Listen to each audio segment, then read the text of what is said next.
विद्यार्थियों इस स्लाइड में हम सीखने वाले हैं क्या, ऊर्ध्वतिर्यक विधि से गुणा। ठीक है ना। तो चलिए सीखते हैं विद्यार्थियों। हमने पहला ही प्रश्न यहाँ पर लिख लिया है। तो जैसे हम 2 अंकों वाली संख्याओं का जब गुणनफल प्राप्त करते हैं विद्यार्थियों, तो हमें इसके 3 स्टेप करने होते हैं। कितने? 3 स्टेप। और यदि हम 3 अंकों वाली संख्या का गुणा करते हैं तो ये 5 स्टेप में कंप्लीट होता है। तो इसमें कैसे 3 स्टेप में विद्यार्थियों? तो यहाँ ऊर्ध्व का मतलब समझे तो ऊपर नीचे वाले अंकों का गुणा करेंगे तो ऊर्ध्व, और तिर्यक का मतलब विद्यार्थियों कैंची गुणा।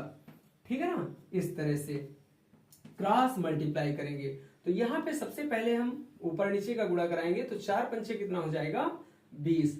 तो 20 को आप किस तरह से यहीं पर एक डिब्बा में लिखते हैं इस तरह से विद्यार्थियों।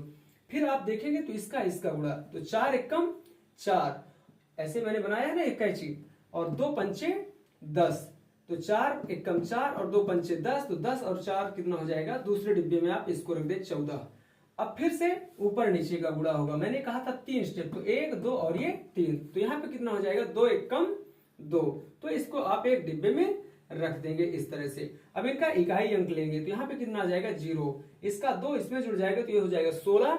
16 का यहाँ पे आ जाएगा कितना विद्यार्थियों? 6।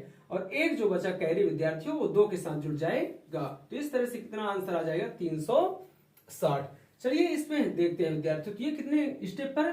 5 स्टेप पर होगा। तो पहले तो इस तरह से ऊपर नीचे का गुणा कराएंगे, फिर कैंची गुणा कराएंगे विद्यार्थियों इस तरह से। ठीक है। फिर से कैंची इस तरह से और ऊपर नीचे का गुणा हो जाएगा। विशेष रूप से इस चीज को ध्यान रखें, ये 5 स्टेप में सॉल्व होगा। फिर से विद्यार्थियों कैंची और फिर ऊर्ध्व, जैसे यहाँ पे फर्स्ट स्टेप में हुआ था कुछ इस तरह से। तो चलिए इन्हीं स्टेप को हम फॉलो करते हैं। तो 2 का 2 से गुणा कराएं तो पहले डिब्बे में कितना आ जाएगा? 4। फिर यहाँ पे देखें तो कैंची कराना है, तो 2 का 2 से, 2 का 1 से तो कितना? 2, और 1 का 2 से तो 1 दुक्के 2, तो कुल मिला के दूसरे डिब्बे में कितना आ जाएगा? 4।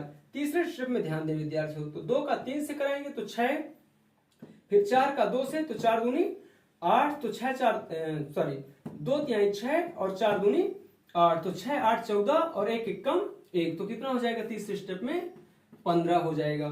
फिर यहाँ पे कैंची कराएंगे तो 4 एकम 4 और 3 एकम 3, तो 4 3 कितना हो जाएगा? 7। अब फिर ऊर्ध्व करा देंगे तो 4 तिहाई 12। अब चलिए इकाई अंक देखें तो यहाँ पे सिर्फ कितना है? 4 है, तो ये आ जाएगा 4। यहाँ पे भी कितना है विद्यार्थियों? 4 है, तो ये आ जाएगा 4। फिर यहाँ पे 15 है तो 15 की 5, 1 का कैरी इसमें जुड़ेगा तो 1 और ये 7 कितना हो जाएगा? 8, और यहाँ पे 12 का पूरा 12 आ जाएगा। इस तरह से ये हमारा सॉल्व हो जाएगा विद्यार्थियों। ओके। चलिए आशा करता हूं विद्यार्थियों आपको इसके स्टेप समझ में